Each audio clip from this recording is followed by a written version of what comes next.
Hello friends, welcome back to my channel. ఈరోజు మనము TET practice paper second part చేద్దాం. Previous క్లాస్లో first part చేసాము, అంటే 1 నుంచి 90 బిట్స్ వరకు. 30 bits psychology, 30 bits Telugu, 30 English. ఇప్పుడు సెకండ్ పార్ట్లో మ్యాథ్స్, సైన్సు 91 నుంచి 150 వరకు ఈ బిట్స్ ప్రాక్టీస్ చేద్దాము. ఛానల్ కొత్తగా చూస్తున్న వాళ్ళు సబ్స్క్రైబ్ చేసుకోండి.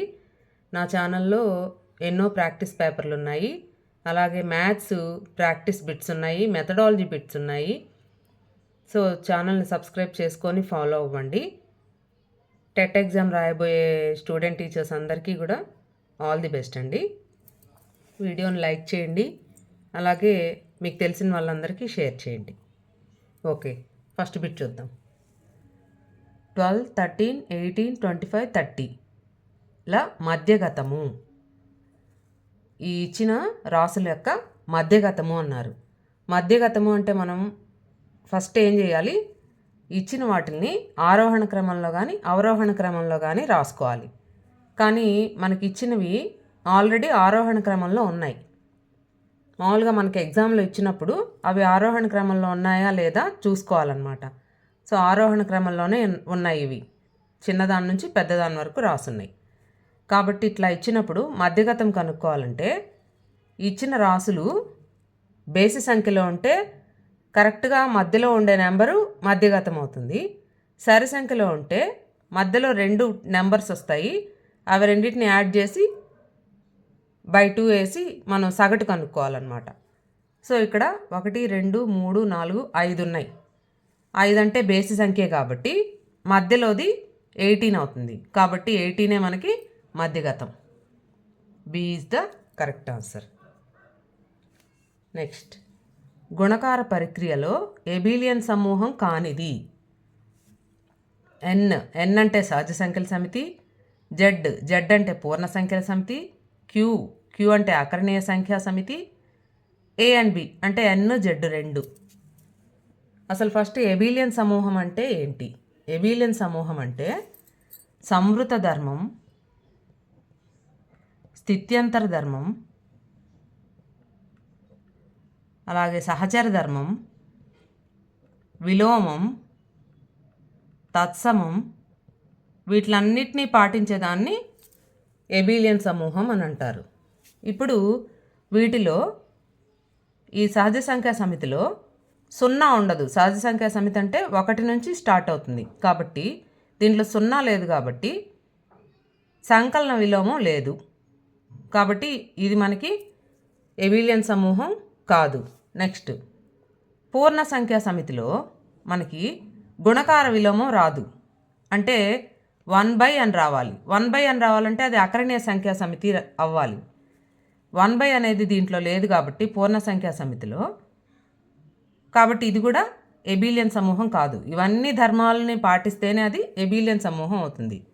కాబట్టి ఇది కాదు, ఇది కాదు. వాళ్ళు కానిది అని అడిగారు కదా, 2 కాదు కాబట్టి A and B, D is the correct answer. Next, ఒక శిబిరంలో 500 మంది వ్యక్తులకు 70 రోజులకు సరిపడే ఆహార ధాన్యాల నిల్వ కలదు. ఆ శిబిరంలో అదనంగా 200 మంది చేరిన ఆ ఆహార ధాన్యాల నిల్వ ఎన్ని రోజుల వరకు సరిపోతుంది? ఇప్పుడు ఒక శిబిరంలో 500 మంది వ్యక్తులకి 70 రోజులకు సరిపడే ఆహార ధాన్యాలు ఉన్నాయి. 500 మందికి 70 రోజులకి. ఆ శిబిరంలో అదనంగా 200 మంది చేరారు. అంటే ఆల్రెడీ 500 ఉన్నారు, అదనంగా 200 అంటే 700 మంది అయ్యారు. ఇప్పుడు 500 మందికి 70 రోజులకు వస్తే 700 మందికి అవి సరిపోవు కదా, తక్కువ రోజులు అయిపోతాయి కదా. కాబట్టి తక్కువ బై ఎక్కువ వేసుకోవాలి. 500 బై 700 ఇంటూ 70. ఈ 2 సున్నాలు 2 సున్నాలు, 7 10లు, 5 10ల 50.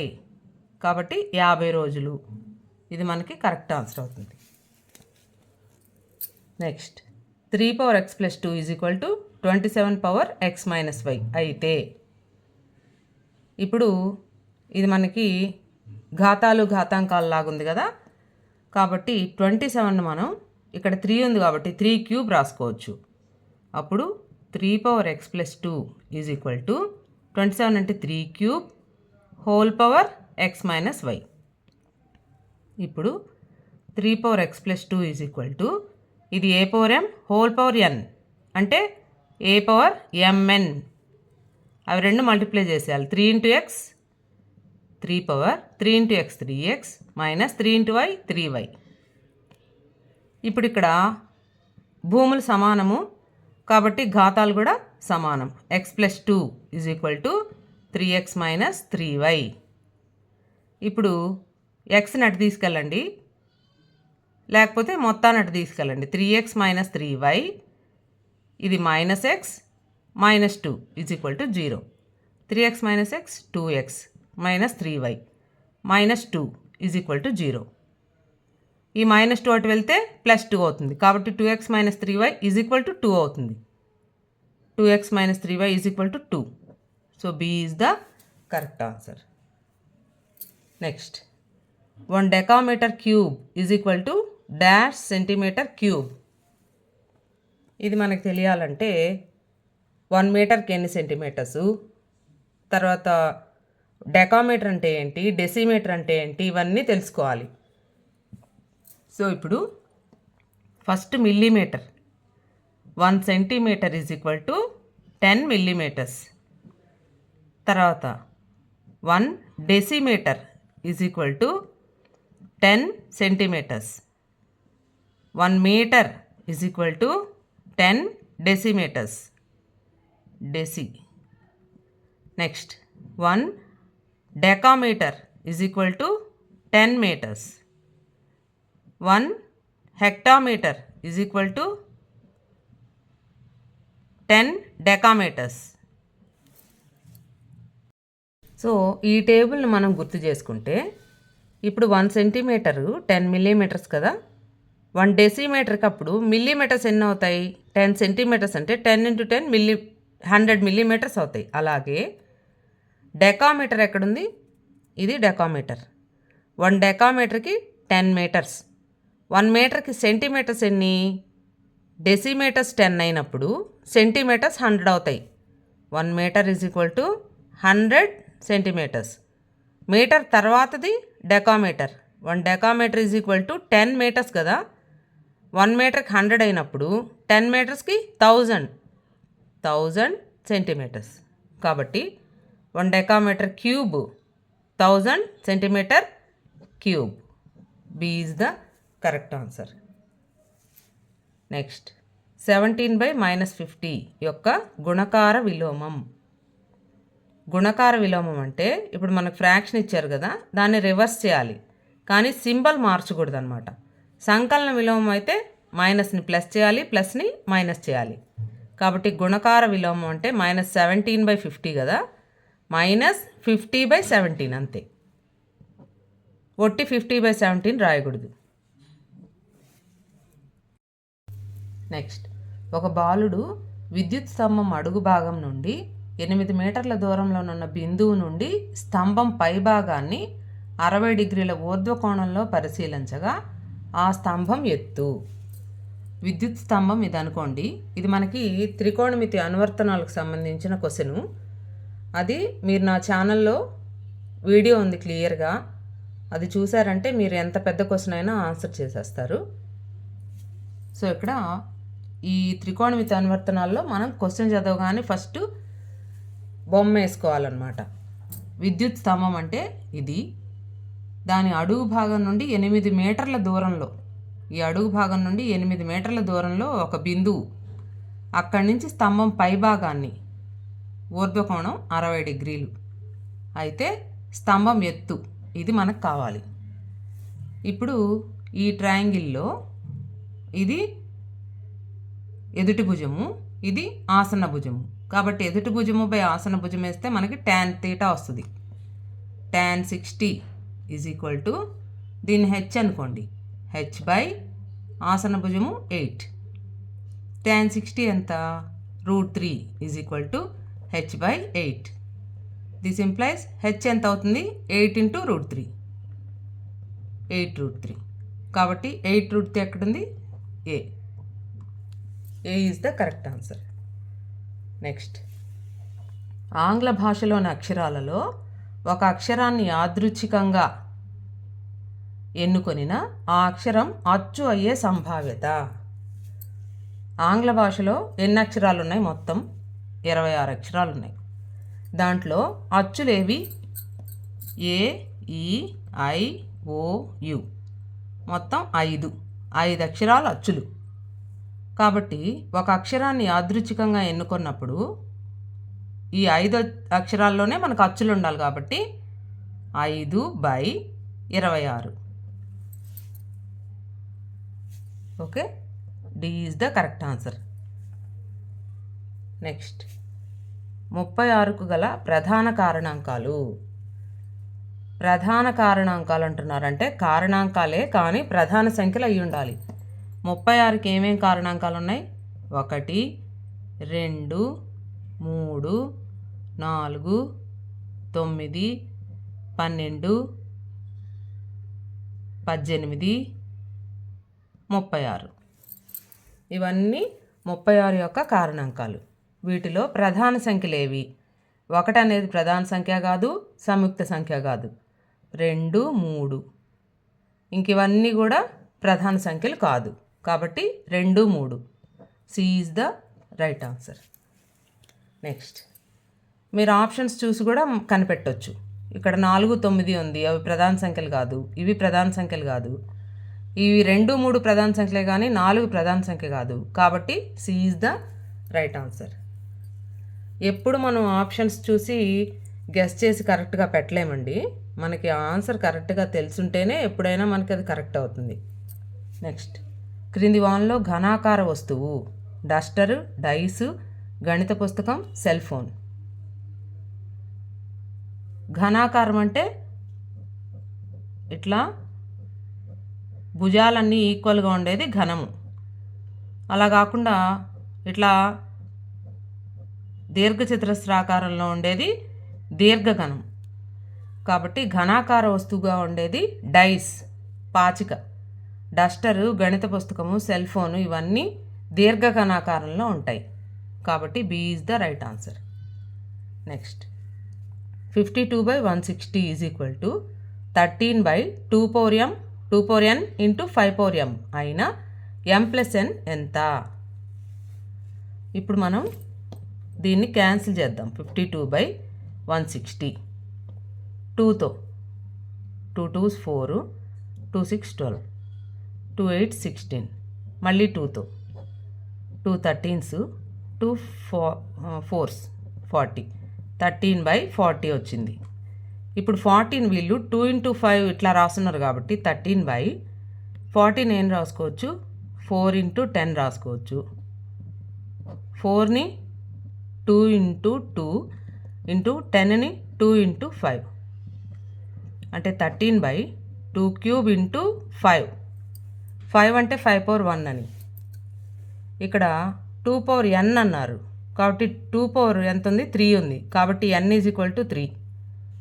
5/m అన్నారు, 5/1 ఉంది కాబట్టి m is equal to 1. m+n 1 + 3 4. So A is the correct answer. Next question 6.375 యొక్క మిశ్రమ భిన్న రూపము. ఇప్పుడు 6.375 అన్నారు కదా, 6ని పక్కన పెట్టి ఈ దశాంశ భాగాన్ని మనం /10తో వచ్చే నెంబర్ అంటే ఇప్పుడు పాయింట్ పక్కన 3 ఉన్నాయి కాబట్టి 1000 వేసుకోవాలి. 3 zeros ఉండేది 375/1000. దీన్ని క్యాన్సిల్ చేద్దాం. 25తో డైరెక్ట్గా చేస్తున్నాను. 25 1s are 125, 25 5s are, ఇది 25 4s are. Next 5తో 5 3s, 5 8s, 3/8. 6 మనకు అలాగే ఉంది. 6 × 3/8, 6 3/8. So B is the correct answer. Next 40 సెంటీమీటర్ల ఎత్తుగల స్తూపం యొక్క భూ వ్యాసార్థం 3.5 సెంటీమీటర్లు అయిన ఘనపరిమాణం. ఇది డైరెక్ట్ క్వశ్చనే మనకి. స్తూపం యొక్క ఘనపరిమాణానికి ఫార్ములా πr²h. ఇక్కడ r అంటే వ్యాసార్థం, h అంటే ఎత్తు, రెండు మనకి ఇచ్చేస్తున్నారు. సో పై అంటే 22/7 ఇంటూ ఆర్ అంటే వ్యాసార్థం 3.5 ఆర్ స్క్వేర్ కదా 3.5 ఇంటూ 3.5 ఇంటూ ఎత్తు 40 సెంటీమీటర్లు 40 7తో 7 5s ఇదంతా మనకి మల్టిప్లికేషన్ అవుతుంది. సో 22 ఇంటూ 0.5 5/10 ఇంటూ 3.5ని 35/10 ఇంటూ 40 వేసుకుందాం. 0 0 5 2s 2 11s 35 into 11 into 4 44 into 35 into 44 4 5s 20 4 3s 12 14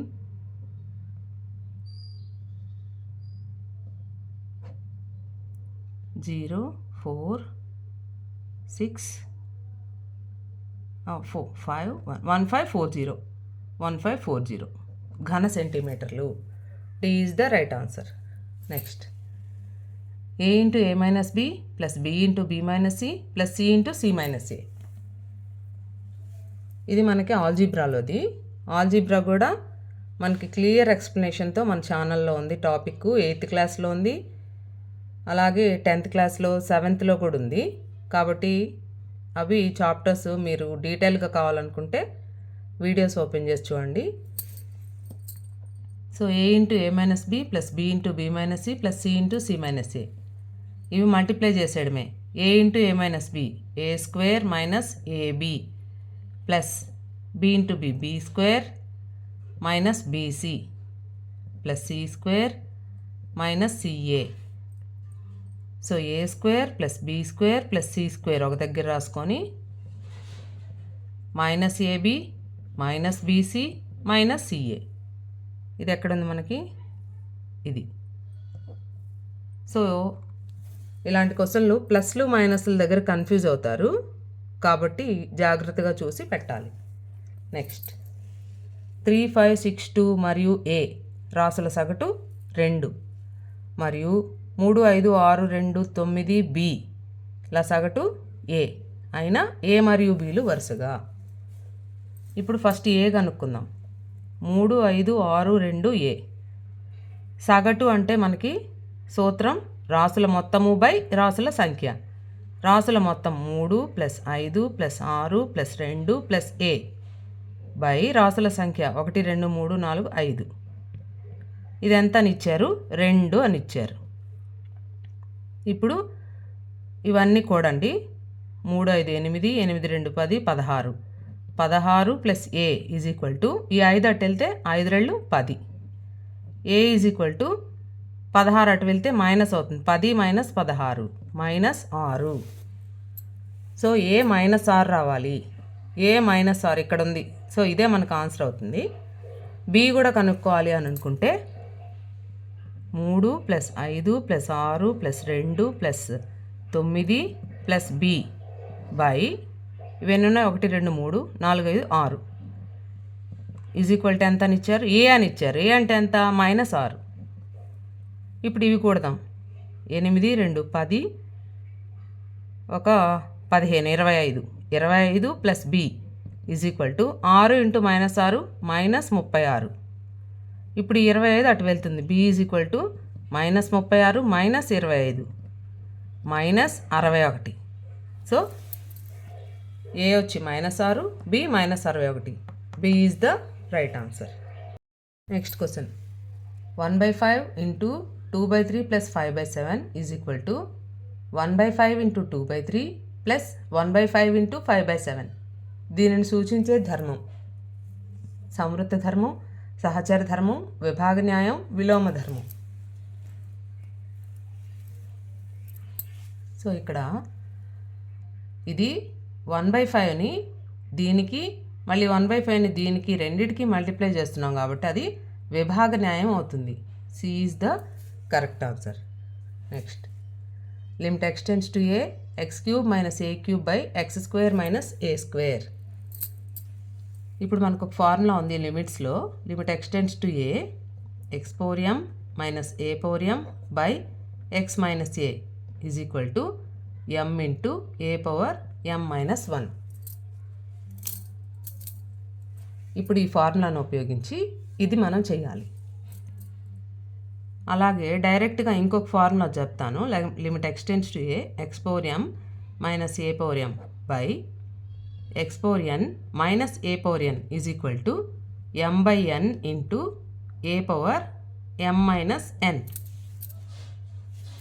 ఈ ఫార్ములాను డైరెక్ట్గా యూజ్ చేసేద్దాము. M by N into A power M minus N. ఇక్కడ ఎం ఎంత 3, ఎన్ ఎంత 2. ఎం బై ఎన్ అంటే 3/2 ఇంటూ ఏ ఎంత ఏనే. ఎం మైనస్ ఎన్ 3 మైనస్ 2 అంటే 1. 3/2 into A 3/2 A. C is the correct answer. Next 3x² minus 4√3x plus 4 = 0 యొక్క మూలాల స్వభావం. ఇది కూడా మనకి ఆల్జీబ్రాలోనే వస్తుంది. 3x² మైనస్ 4√3x ప్లస్ 4, దీన్ని ax² plus bx plus c = 0తో పోలిస్తే ఇక్కడ a అంటే 3, a = 3, b అంటే మైనస్ 4√3, c అంటే 4. ఇప్పుడు మూలాల స్వభావం కనుక్కోవాలంటే b² మైనస్ 4ac కనుక్కోవాలి. b² అంటే minus 4√3 whole square minus 4 into a అంటే 3, c అంటే 4. మైనస్ స్క్వేర్ ప్లస్ అయిపోతుంది. 4² అంటే 16, √3 హోల్ స్క్వేర్ అంటే square root cancel. 16 3s are 48 minus 4 4 16, 16 3s are 48, 0 వచ్చింది. b² మైనస్ 4ac 0 వస్తే మూలాలు వాస్తవాలు సమానాలు. b² minus 4ac greater than 0 వస్తే మూలాలు వాస్తవాలు అసమానాలు. లెస్ దాన్ 0 వస్తే సంకీర్ణ సంఖ్యలు అన్నమాట. = 0 వచ్చింది కాబట్టి A is the correct answer. Next 3t minus 1/8 minus 2t minus 3/5 = t minus 1/4 minus 4t minus 1/5 అయిన t విలువ. ఇప్పుడు దీన్ని మనం ఎల్సిఎం లాగా తీసుకొని సాల్వ్ చేయాలి. క్వశ్చన్ రాస్తున్నాను. 2t minus 3/5 = t minus 1/4 minus 4t minus 1/5. ఇప్పుడు ఇక్కడ బై 5 ఉంది, ఇక్కడ బై 5 ఉంది. రెండింటిని ఒక దగ్గరికైనా తెచ్చుకోవచ్చు, లేకపోతే మామూలుగా అయినా మనం ఎల్సిఎం చేయొచ్చు. ఇక్కడ 8 ఉంది, ఇక్కడ 4 ఉంది కదా, కాబట్టి 3t మైనస్ 1/8. దీన్ని ఇటు తీసుకొస్తే మైనస్ t మైనస్ 1/4. తర్వాత ఇది అటు వస్తే ప్లస్ అవుతుంది. 2t minus 3/5 minus 4t minus 1/5. అంటే ఎల్సిఎంకి ఈజీగా ఉంటుందని ఇట్లా రాసుకున్నాం.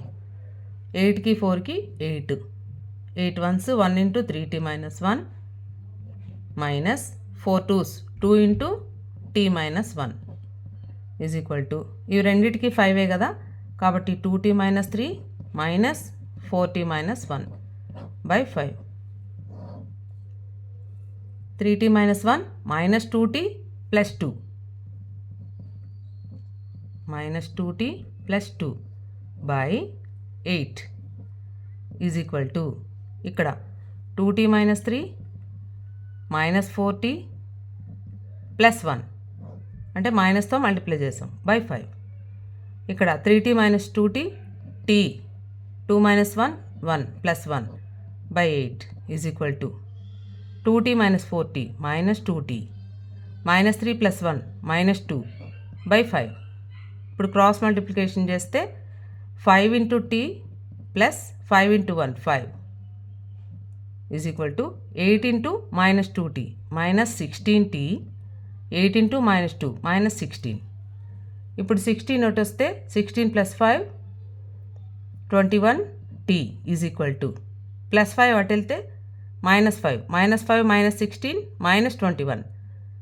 So t = minus 21/21 -1 answer. t = -1. So ఇలాంటివి ఎంత ప్రాక్టీస్ చేస్తే అంత ఫాస్ట్గా వస్తాయి అన్నమాట. ఇది ఇంకా ఈజీ మెథడ్లో చేయాలనుకునే వాళ్ళు t = 0ని ఇక్కడ సబ్స్టిట్యూట్ చేసి ఆన్సర్ అంటే ఇక్కడ ఈక్వల్గా వచ్చిందా లేదా చూసుకొని 1ని సబ్స్టిట్యూట్ చేసి చూసుకొని అట్లా కూడా ఆన్సర్ని బట్టి కూడా చేస్తారు. కాకపోతే అది కూడా సేమ్ టైమే అవుతుందండి. Next question. గణిత పరీక్షలో 10 మంది విద్యార్థులు పొందిన మార్కులు 25, 34, 42, 20, 39, 50, 28, 30, 51, 7. ఈ దత్తాంశం యొక్క వ్యాప్తి అంటే ఏంటి? అతిపెద్ద నెంబర్ నుంచి ఇక్కడ అతిపెద్ద నెంబర్ ఏది? 51. అతి చిన్న నెంబర్ని తీసేయాలి 7. 51 - 7 44. So C is the correct answer. Next. రామాయణంలోని వానరసేన సంఖ్యను మహాసముద్రం అన్నారు. మహాసముద్రం అనగా 10^10, 10^100, 10^15, 10^52. మహాసముద్రం అంటే ఒకటి పక్కన 52 సున్నాలు పెట్టాలి. కాబట్టి 10^52 is the correct answer. Next. ఒక సంఖ్య యొక్క 3 రెట్ల నుండి 3 తగ్గించిన 21కి సమానమవుతుంది అయినా ఆ సంఖ్యను మనం x అనుకున్నాం అనుకోండి. దానికి 3 రెట్లు 3x. దానిలో నుంచి 3 తగ్గించాలి -3 = 21 అవుతుంది. ఇప్పుడు ఈ 3ని తీసుకెళ్తే 3x = 21 + 3 అంటే 24. అప్పుడు x ఎంత అవుతుంది? 24/3, 3 8s. కాబట్టి C is the right answer. Next. √3, 3, 3√3 ఈ గుణశ్రేణిలో 729 ఎన్నవ పదం అవుతుంది? ఇప్పుడు గుణశ్రేణి అని అంటే ఫస్ట్ మనం ఏ రాసుకుందాం. ఏ అంటే ఫస్ట్ టర్మ్ √3. తర్వాత సామాన్య నిష్పత్తి r first term by second term 3/√3.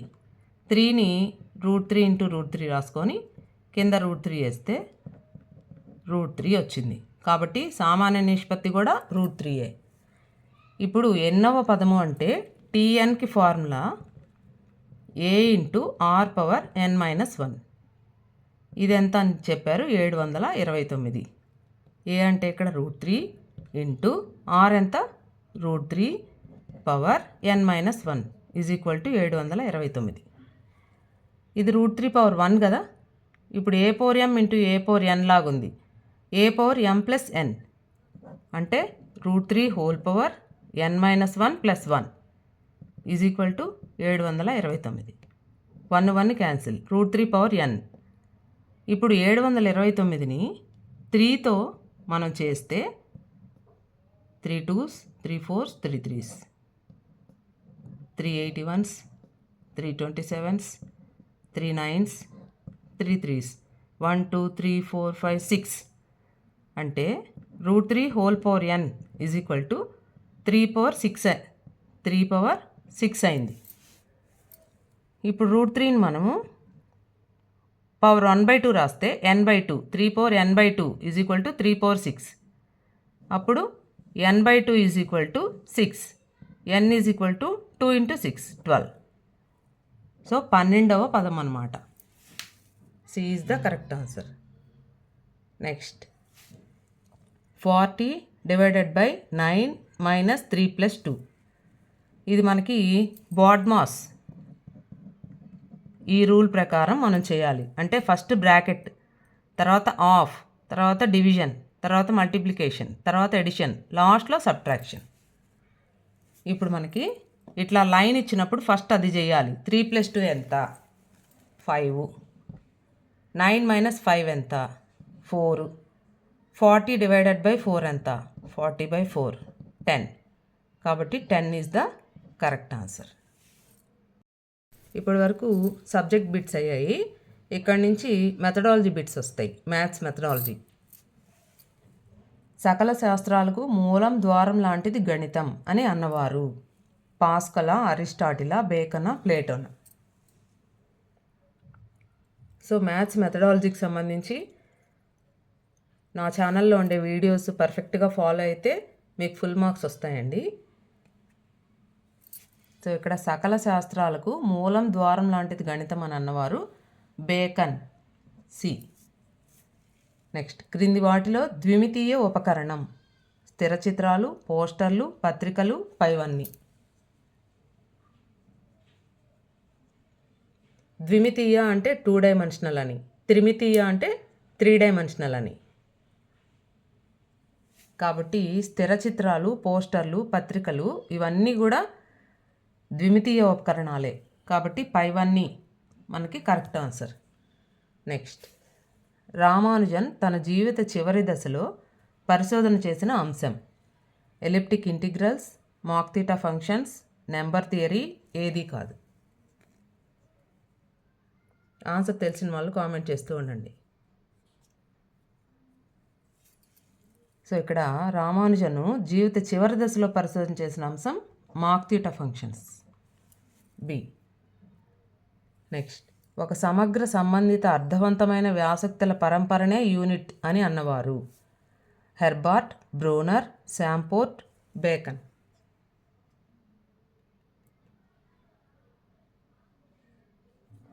దీనికి ఆన్సర్ ఏ, హెర్బార్ట్. నిర్వచనాలకు సంబంధించి ఒక్కటైనా వస్తుంది క్వశ్చను. నెక్స్ట్, వ్యాపారులు వస్తువులను అమ్మడం, కొనడం ద్వారా వచ్చే లాభ నష్టాలను లెక్కించడం క్రింది వాటిలో ఏ విలువ? క్రమశిక్షణ విలువ, సాంస్కృతిక విలువ, ప్రయోజన విలువ, కళాత్మక విలువ.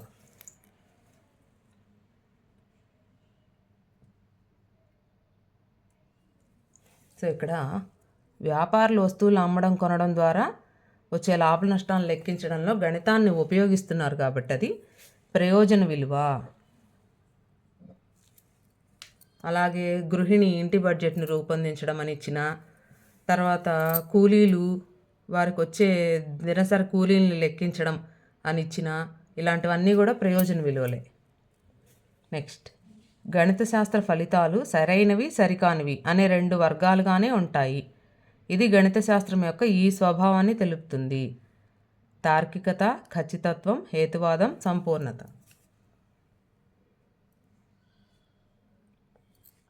ఇది మన క్వశ్చన్లోనే అర్థమవుతుంది.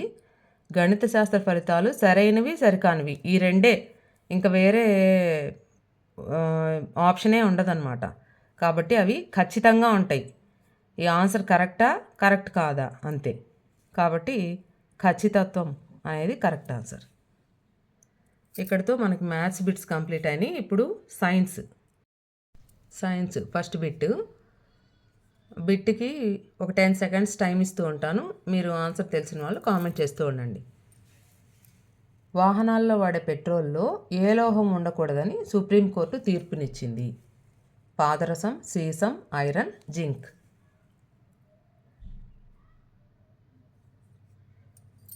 సో ఇక్కడ కరెక్ట్ ఆన్సర్ సీసం, లెడ్. పాదరసం అంటే మెర్క్యూరీ తెలుసు మనకి, ఐరన్, జింక్. సో లెడ్ ఉండకూడదని సుప్రీంకోర్టు తీర్పునిచ్చింది. నెక్స్ట్, కొవ్వొత్తిలోని మైనం దేనితో చర్య జరపడం వల్ల మంట నీలిరంగుగా మారుతుంది? ఆక్సిజనా, హైడ్రోజనా, నైట్రోజనా, కాపరా? సో దీనికి correct answer D, copper. Next, క్రింది వాటిలో నీటిలో తేలినది: కిరోసిన్, గుండుసూది, చిన్న రాళ్ళు, ఇసుక.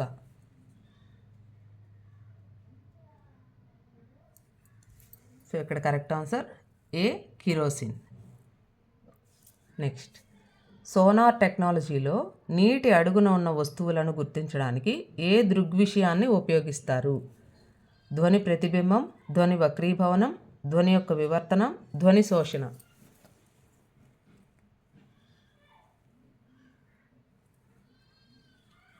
సో ఇక్కడ ఆన్సర్ ధ్వని ప్రతిబింబం. నెక్స్ట్, కాంతి యొక్క పతన కోణం విలువ దేనికి సమానం? వక్రీభవన కోణం, పరావర్తన కోణం, సందిగ్ధ కోణం, ఏది కాదు.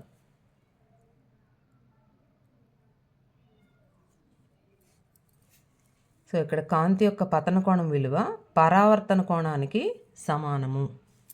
నెక్స్ట్, మోటార్ వాహనాల చట్టం 1998 మరియు కేంద్ర మోటార్ వాహన నియమం ప్రకారం వాహనం ఉన్న ప్రతి ఒక్కరికి ఉండవలసినవి: కాలుష్య నియంత్రణ certificate, motor registration certificate, number plate, పైవన్నీ.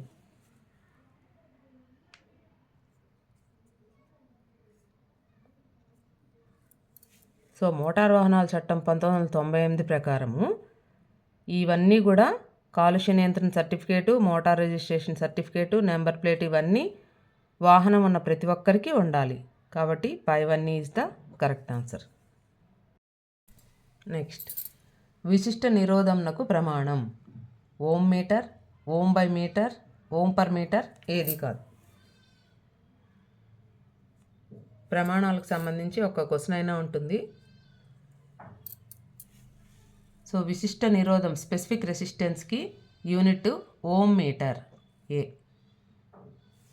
నెక్స్ట్, అయస్కాంత క్షేత్రం ద్విమితీయమా, త్రిమితీయమా, ఏకమితీయమా ఏది కాదా.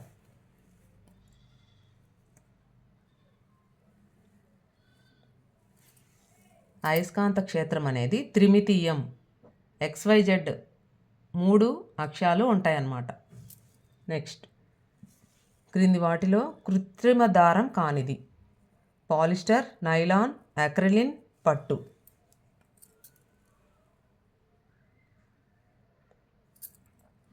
సో ఇది మనకందరికీ తెలుసు, పట్టు అనేది కృత్రిమ దారం కాదు. నెక్స్ట్, 30 సెంటీమీటర్ల స్కేల్ యొక్క గురుత్వ కేంద్రం ఎక్కడ ఉంటుంది. 10 సెంటీమీటర్ల గుర్తు వద్ద, 15 సెంటీమీటర్ల గుర్తు వద్ద, 20 సెంటీమీటర్ల గుర్తు వద్ద, స్కేలును వేలాడదీసిన బిందువు వద్ద.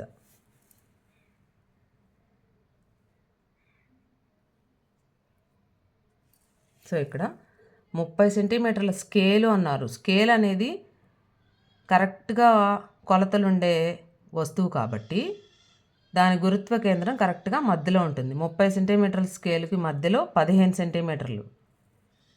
So B is the correct answer. Next, పోరాటాన్ని నియంత్రించే హార్మోన్ థైరాక్సిన్, టెస్టోస్టిరాన్, అడ్రినలిన్ ఏది కాదు.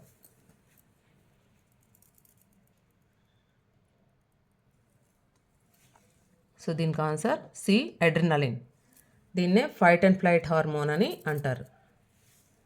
మసూచి వంటి సహజ సంక్రమణతకి అనుక్రియగా ఒక వ్యక్తిలో అభివృద్ధి చెందే అసంక్రామ్యత సహజ ఆర్జిత క్రియాశీల అసంక్రామ్యత, సహజ ఆర్జిత స్తబ్దత అసంక్రామ్యత, కృత్రిమ ఆర్జిత క్రియాశీల అసంక్రామ్యత, కృత్రిమ ఆర్జిత స్తబ్దత అసంక్రామ్యత.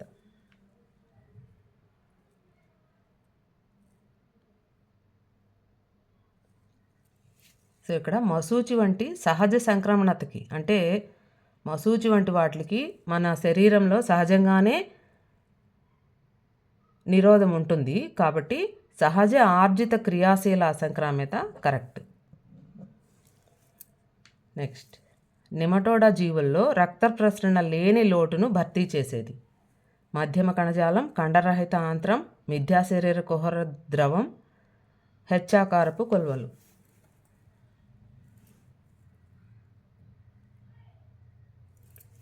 సో దీనికి ఆన్సర్ సి, మిథ్యా శరీర కుహర ద్రవం. నెక్స్ట్, స్పాంజ్ వంటి శ్వాస మూలాలు గల మొక్క అవిసీనియా, రైజోఫోరా, జెస్సియా ఏది కాదు.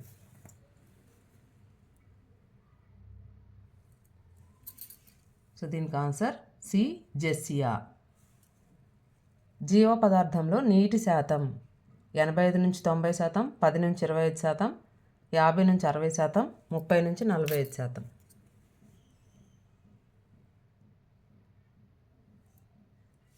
సో జీవ పదార్థంలో నీటి శాతం 85-90% ఉంటుంది ఏ. నెక్స్ట్, విత్తన వ్యాప్తి వలన క్రింది ప్రయోజనాన్ని విత్తనం పొందుతుంది తగినంత వెలుతురు, ప్రదేశం, నీరు, పైవన్నీ.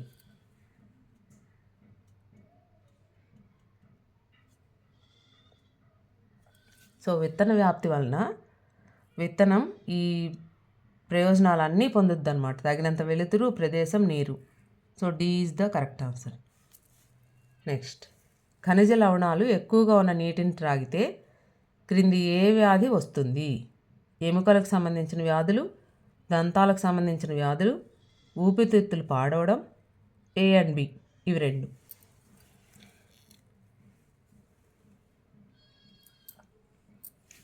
సో ఖనిజ లవణాలు ఎక్కువగా ఉన్న నీటిని త్రాగితే ఎముకలకు సంబంధించిన వ్యాధులు మరియు దంతాలకు సంబంధించిన వ్యాధులు వస్తాయి. So D is the correct answer.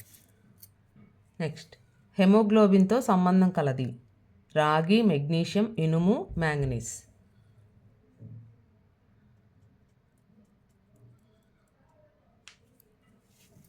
So ఇది అందరికీ తెలిసిందే. హెమోగ్లోబిన్ అంటే రక్తంలో ఉండేది. రక్తంలో ఐరన్ శాతం మనం వింటూ ఉంటాము. సో ఇనుము ఈజ్ ద కరెక్ట్ ఆన్సర్. నిర్జీవ అతి సూక్ష్మ వ్యాధిని కలుగుజేయు న్యూక్లియో ప్రోటీన్లు గల జీవులను గూర్చిన జీవశాస్త్ర విభాగం బ్యాక్టీరియాలజీ, హెల్మింథాలజీ, వైరాలజీ, మైకాలజీ.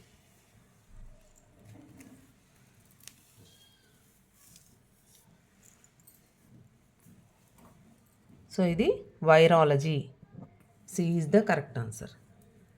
మరిగించడం ద్వారా సూక్ష్మజీవులను చంపవచ్చని నిరూపించిన వారు Patrick Manson, Louis Pasteur, Robin Warren, Fleming.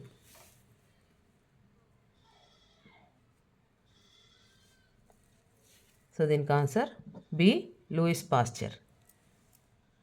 So ఇక్కడి నుంచి సైన్స్ మెథడాలజీ బిట్స్ వస్తాయి. ఒక దేశం యొక్క జీవన విధానాన్ని తెలిపే విలువ ఆర్థిక విలువ, క్రమశిక్షణ విలువ, బౌద్ధిక విలువ, సాంస్కృతిక విలువ.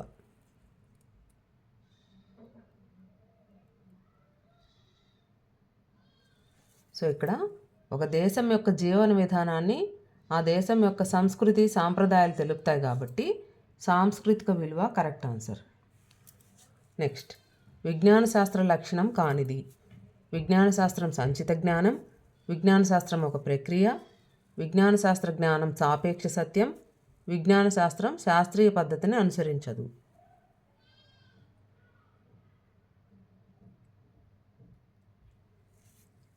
లక్షణం కానిది అన్నారు కాబట్టి విజ్ఞాన శాస్త్రం శాస్త్రీయ పద్ధతిని అనుసరించదు అనేది కరెక్ట్ ఆన్సర్, డి.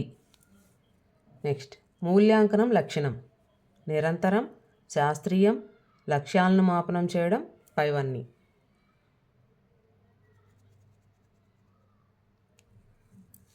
సో ఇచ్చిన ఆప్షన్స్ అన్నీ కూడా మూల్యాంకనానికి సంబంధించిన లక్షణాలే. మూల్యాంకనం నిరంతరమైనది, శాస్త్రీయమైనది, లక్ష్యాలను మాపనం చేస్తుంది. So D is the right answer. భారతదేశ రాజ్యాంగం పాఠ్య బోధనానంతరం విద్యార్థి జాతీయ పతాకాన్ని, జాతీయ గీతాన్ని గౌరవించడం నేర్చుకున్నాడు. అతడు సాధించిన లక్ష్యం జ్ఞానం, అవగాహన, వైఖరి, నైపుణ్యం.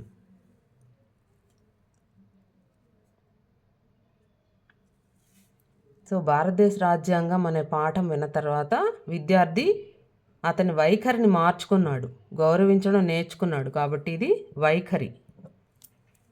నెక్స్ట్, బట్టి స్మృతిని పెంపొందించే పద్ధతి ఉపన్యాస పద్ధతి, నిగమన పద్ధతి, ఆగమన పద్ధతి, అన్వేషణ పద్ధతి.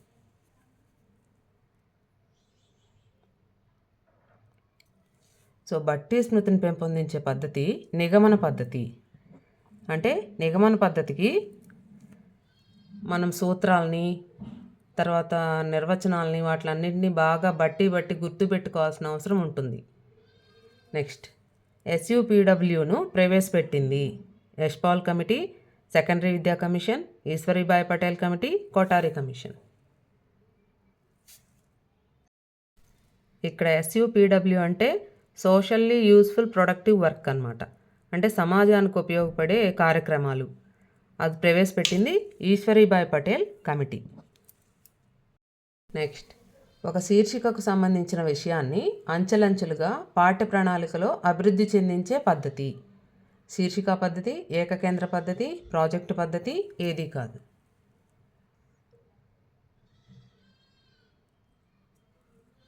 సో ఇక్కడ ఒక శీర్షికకు సంబంధించిన విషయము అంటే ఇప్పుడు ధ్వని అని ఒక అంశం ఉందనుకోండి.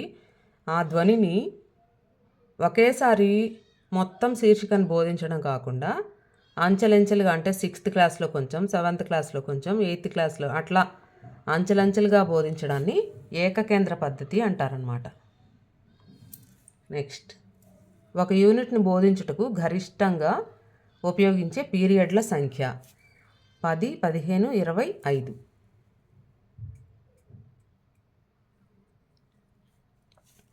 సో ఒక యూనిట్ని బోధించుటకు గరిష్టంగా ఉపయోగించే పీరియడ్లు 10. నెక్స్ట్, వండి తినే ఆహార పదార్థాలకు విద్యార్థి ఉదాహరణలు ఇస్తే అతడు సాధించిన లక్ష్యం జ్ఞానం, అవగాహన, వినియోగం, నైపుణ్యం.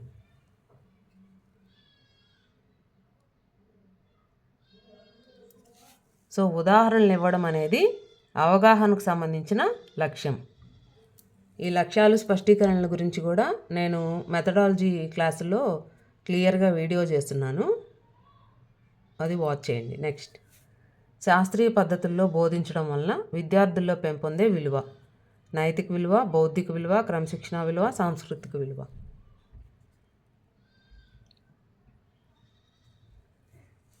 సో శాస్త్రీయ పద్ధతుల్లో బోధించడం వల్ల విద్యార్థుల్లో క్రమశిక్షణ విలువ పెరుగుతుంది. సో ఇక్కడితో మనకి ఈ క్వశ్చన్ పేపర్ కూడా కంప్లీట్ అయింది. సో వీడియోని ఇక్కడ వరకు స్కిప్ చేయకుండా చూస్తే మీకు అన్ని క్వశ్చన్స్ కూడా బాగా ఉపయోగపడే క్వశ్చన్సే. సో వీడియోని లైక్ చేయండి, అలాగే మీ ఫ్రెండ్స్కి తెలిసిన వాళ్ళకందరికీ షేర్ చేయండి.